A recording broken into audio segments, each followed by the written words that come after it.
Hello, everyone. Welcome to another episode of Making the Thumbnail. This one featuring the second rendition of Mismagius. This was part 5 in our 2022 Halloween special. Mismagius acted as the hostess character, kind of taking over from Ditto. She prompted the challenges at the start, and then the final episode is she recites a raunchy poem of you basically getting to be with her. The program I use is paint.net. I hand draw with pencil the sketches, and then I take a picture and send it to myself and pop it into the program. The pink color for Mismagius is one of the key markers of my Ditto character in Ditto's Dirty Desires.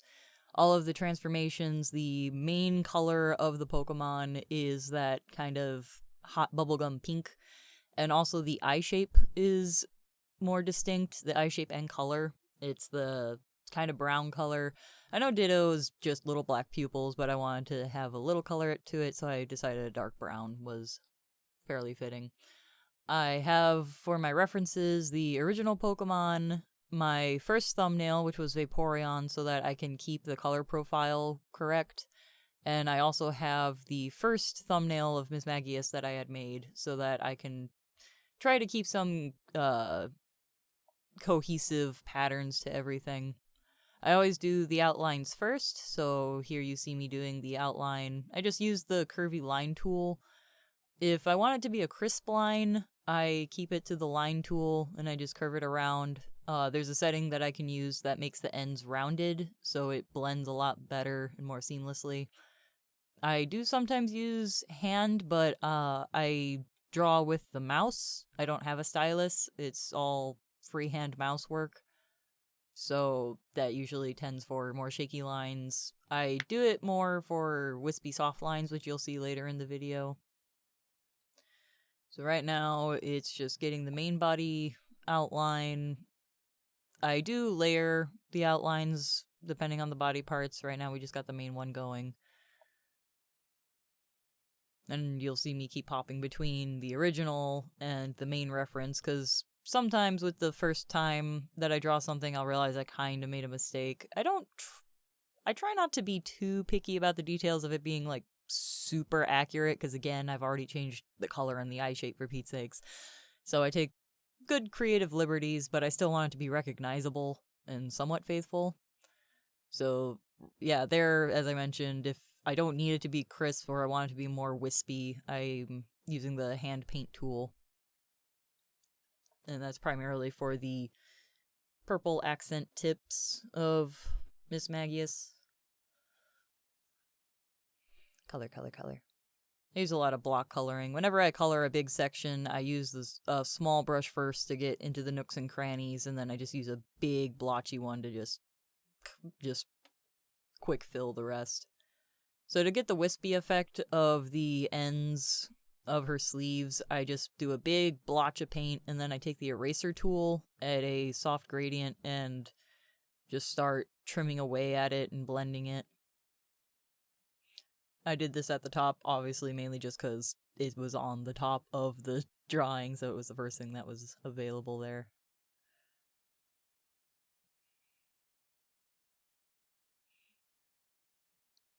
Lots of rounded outlines.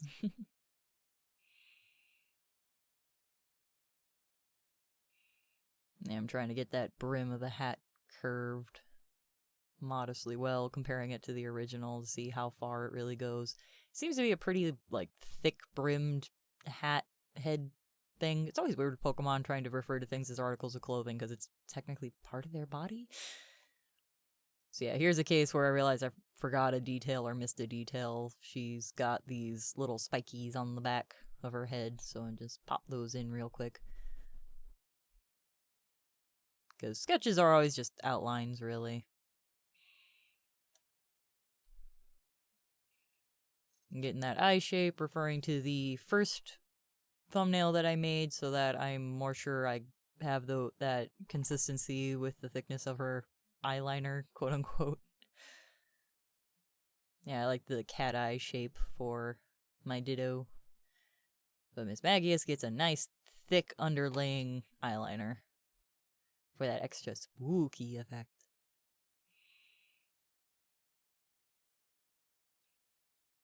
And again, constantly going back to the ref sheet, as it were, to get that color in. Get that little eye shine.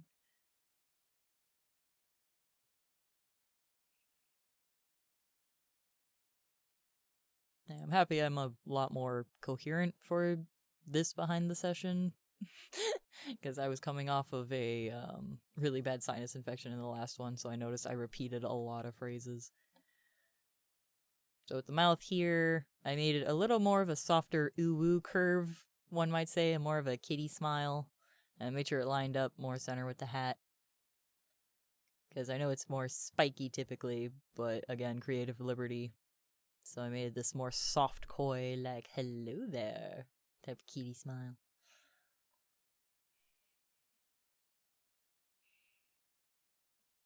And then just kind of peeking around, figuring out where I want to go next.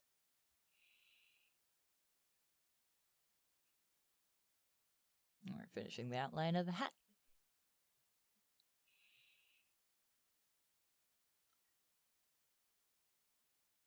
In my first making of video, I noticed I repeated phrases an awful lot, and I know I already used some of them, but I'm now more mindful to not use them over and over and over again. I still have the classic problem, but you know, practice. I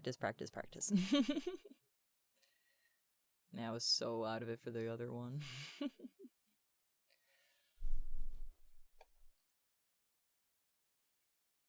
Once again, using the more hand paint with the eraser combo to get that soft, wispy, almost tie-dye look.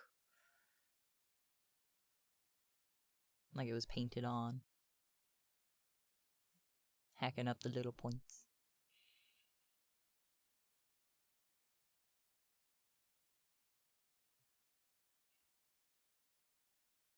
Yeah, I realized at that angle you would see the other side of the brim. With my sketches, they're the quickest part, I would say. The way I do the thumbnails, I actually post on my Instagram and for Affinity what the raw batches look like, because I draw them in batches. And the way that I set them up is I divide a page in my small sketchbook but into 1 inch by 1 inch squares to try to force myself to stay minimal. And it's usually, I want to say it ends up being like 3 by 5 on a page. And each of those gets a tiny little sketch in them. And each sketch, typically I'd say on average takes about 15 minutes. Between quick references and sketching out the idea of how I want to pose them. The pose for this one, you see that there, the first one was a more straight-on headshot, which is more typically what my thumbnails are like. Whereas this one, I wanted a more dynamic koi pose because you're actually getting a little bit of action with her. So we're moving on to the gems now. You see me popping in more layers at this point. Getting those nice eggies dropped on the chest. I definitely learned a small... I got a little 101 class, I would say, with gem coloring with Mismagius. I'm always happy whenever a new concept or technique is discovered through wandering through this. So with the gems, you get the base shape down. It had more of a teardrop tip to it. Not super exaggerated, but still definitely there. So rounding out those shapes, getting the angle of that far top one done. And select it, and one of my favorite tools, I have 2 favorite tools. One of them is definitely the gradient tool. So getting that, starting with that dark undershade in each of them. And then I steal the color to get that underglow. Oh, here my brain glitched a little bit because I kept clicking off of where I was to stop the process, forgetting that the process is still going, but every time I click off, it tries to make that gradient circle off the page. So it took me a couple of tries to break out of that loop of why won't it stop? And eventually I found the deselect button. So yeah, now we're on to the underglow step, which especially happens, I see, with more curved gems, like soft round gems. You get that underglow refraction, I suppose it would be. And then that top super sheen to turn it from an egg into a gem. Because if you stop there, that's a nice, just flat, opaque sphere look, but we want those shiny gems. And then shaving off that one a bit so it's not too horrible. And zooming out to have that step back effect.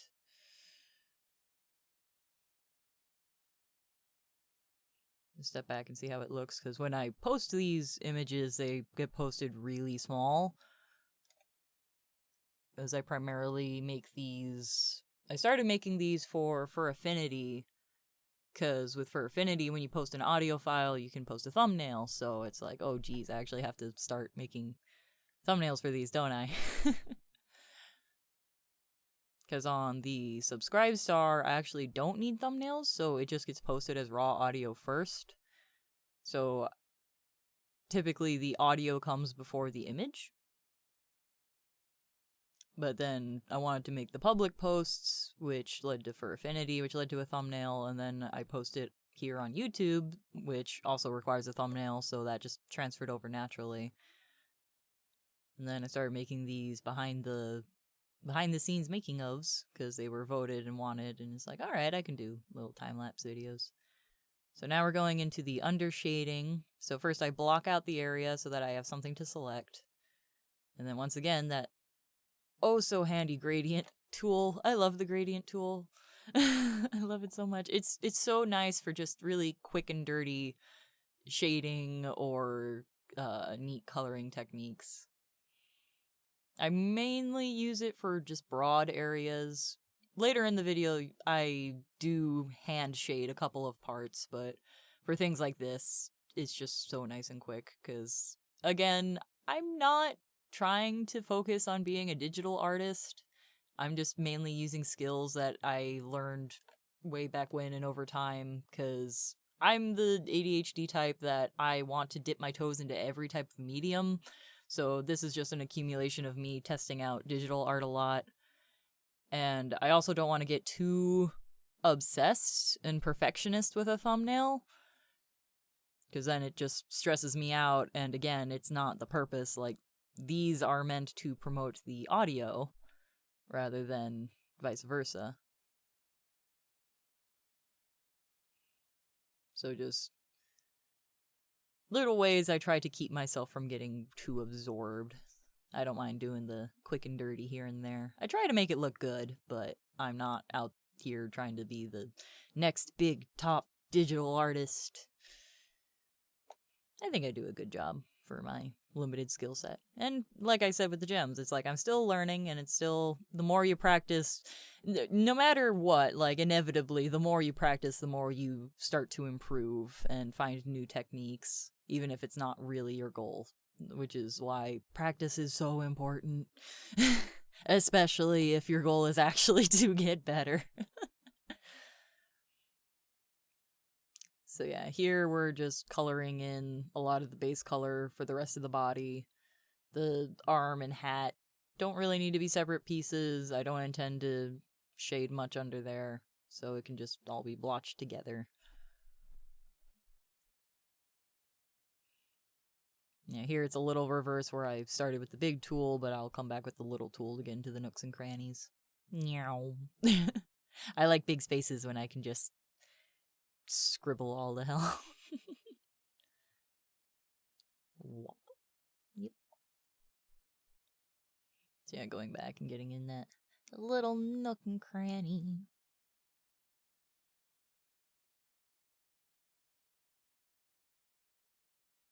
Staring to see what my next step is. Also, I play videos and music in the background while I draw. I do plan to cut out more, like, especially with the Spiritomb one, I had to cut out a lot of wander-off moments, you could say. So yeah, here is what it looks like when I do hand shading for this neck bulb. I know it's supposed to simulate a cloak, but again, with the weird concept of it's part of the Pokemon, it's like, what do I call this? But, so yeah, I just put big blotches of whatever the dark color is, and then I go back in with a soft eraser and start fading it in, blending it in, working it back to where I want it to be. Gives it this nice painted look that I really appreciate.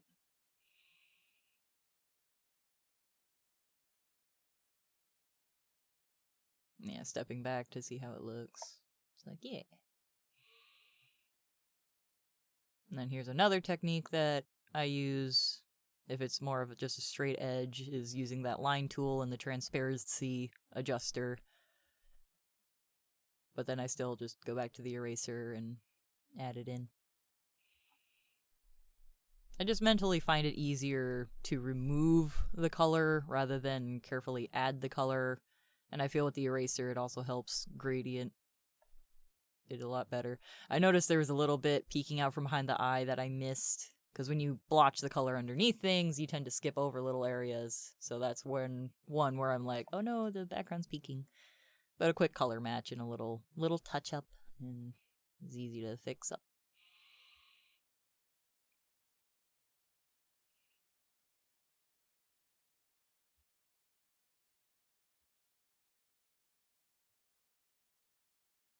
Also, I will say now, yes, I recognize I missed some more edge spikes. One of them can be excused with the arm, but I definitely recognize some more could have been sticking out in that lower right corner, but again.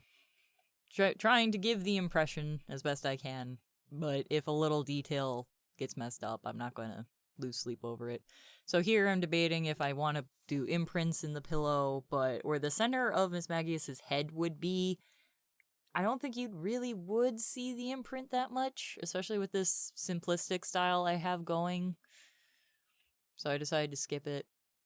For background colors, I always use the colors of the original Pokemon, even if I didn't use it in my Ditto rendition. Especially because I didn't use it in my Ditto rendition, I feel it gives me a better option for a color palette.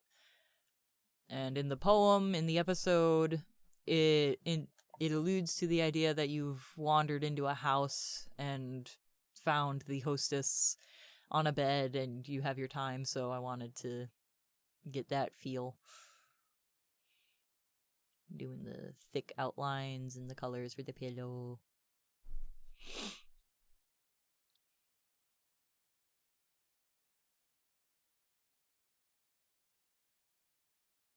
And some minor shading.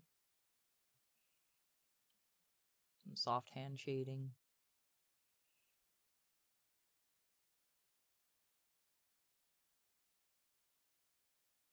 But yeah, this is the level of effort I put in when I'm restraining myself, so not to toot a horn or anything, but I feel like if I actually applied myself, I probably could make some really pimpin' art, but I much prefer my voice acting, and this just helps support it. I love voice acting so much. Yeah, more underbody shading, trying my best not to lose those purple spikes there. Yeah, you can see me messing with the colors of it. It's like, I didn't outline them because they seem like a more soft accent, and also she's a spectral ghost character, so it just seemed more aesthetically pleasing and sensical. I don't know if that's a word. It made sense to me to have it soft and not hard outlined. So yeah, the pillow's the main body color, the blanket is the soft trim, because I think it plays with the pink really well, and then the wall I made the gem colors. I had considered using yellow, but I thought that would be a little too of a gross palette combo. So you saw I used the gradient tool again to do some underbody shading. I decided that looked better than the hand shading I had done, and then that shading, it will go away here in a second. So grabbing that DDD logo and just slapping it in there. Trying to decide what layer to put it on so I don't mess anything up. And here is where I decided to use the yellow. Instead of for the environment, I used it for the number indicator. Because even the numbers are typically a color indicative of the Pokemon. Using Treacherous Curves text because this was a Halloween episode. Because I usually use, what is it? I think it's like Georgia Book or something like that for the text, because it's a nice thing. But if it's a special holiday episode, I like to switch it up.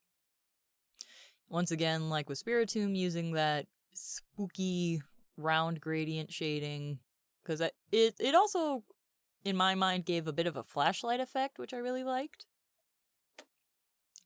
With, again, the premise being you've wandered into a house and found them waiting for you.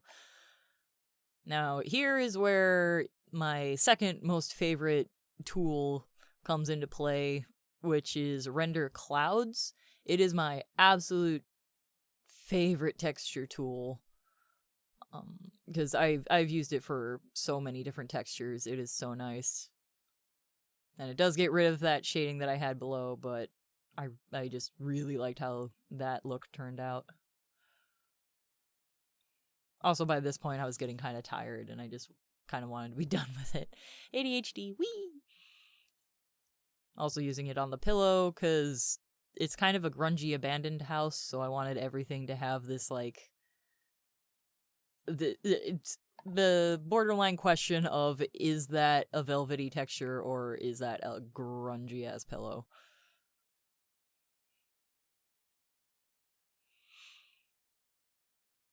Yeah, saving my work, I obsessively save because my programs typically crash, or we're getting into brownout season now. I've had many a case where either a storm was going on or a lot of air conditioners were going on, so the power will just flicker and go out and I'll lose all of my progress. And it sucks, so I obsessively save like I'm playing a video game. If video games have taught me anything, it's save, save, save, save, save. So now for the final touch of that Ditto Goo Girl Shine. Very rarely do I not have it. Spiritomb, I believe, was the first one that I didn't put it on. I mostly put it on the broad or most forward curves, wherever it pleases my eyes, typically.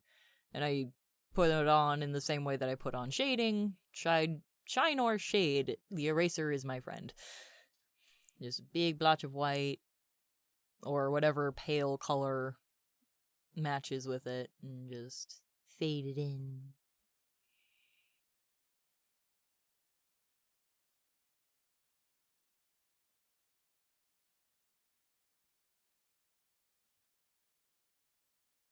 Keeping it close to that flashlight center as I can. She's a super shiny girl, made of Ditto goo. A little more over there.